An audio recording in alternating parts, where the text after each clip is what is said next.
Rosalanda Vieira right here at Whitmore Park. So we're right here in downtown Ceres. And one of the questions I've recently got asked is, what are we doing about the homeless population in Ceres? So this is a very important topic. Now, if you look at our pig count, which was done in January of this year, we only had approximately 18 people here in Ceres that were homeless. You and I know that we see a lot more than that when it comes to people, whether they're living in their cars, living at the parks, or just, in and out of our shopping centers, in the bushes. I think we have someone living in the oleanders along the freeway. So we know they're here. So what are we doing? What can we do? Right now in the county, we had approximately 2,000 people in Stanislaus County that came up on the point in time count when it came to actually being identified as homeless. Homelessness is multifaceted. There's not just one way of being homeless and just one way of addressing the issue. When I was 19, I found myself obviously homeless for a few weeks while I was going through a divorce with my daughter. All we had were the clothing on our back. Luckily, I did have a part-time job and I was going to college, so I was able to continue my way and actually finish my master's degree once I got a little bit older. But those are things that I did to move forward. So as you can see behind me, I do actually have some people actually living in the park or here currently where their stuff is spread out. So I think it's very important to kind of look at some of the things that contribute to homelessness here in our city. So what can really be done? As a local official that works on policies, that is a great conversation. So there's been two major rulings in the court system that does affect what we can and cannot do. The first one was the Boise. So the Boise court ruled that there's no shelter, then they're allowed to camp on public property. So that's when you start seeing a lot of those encampments move into public property, such as parks, highways, roads, and all of the other places that are government owned. And here in Ceres, as you probably know, we do not have a shelter. So there's nowhere for them to go.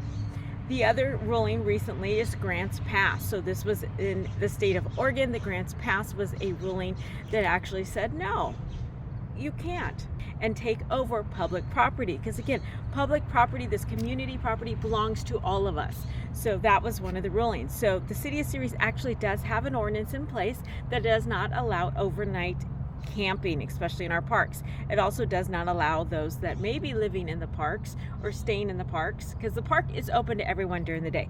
You, me, everyone in the community can come to a park during the day and enjoy it. Sit here, maybe, play at the swings, barbecue, whatever you want to do. The park is open to the public regardless of your status. However, you can't stay here overnight. I can't stay here, you can't stay over here overnight. So those are certain opportunities that we have to look at.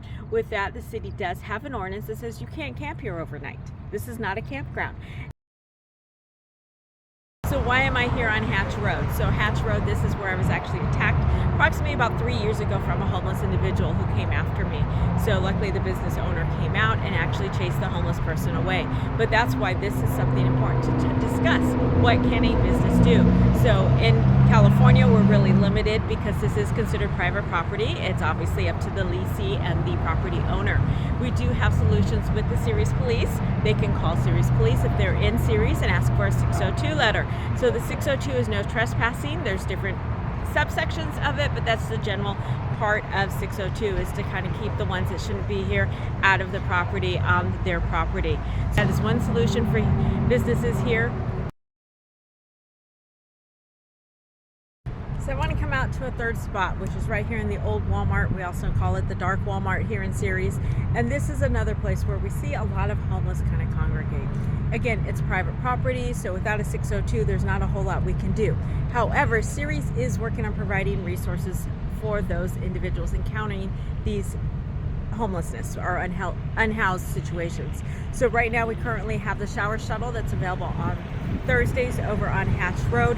We also have food baskets being given out by I think about 4 churches right now during the week.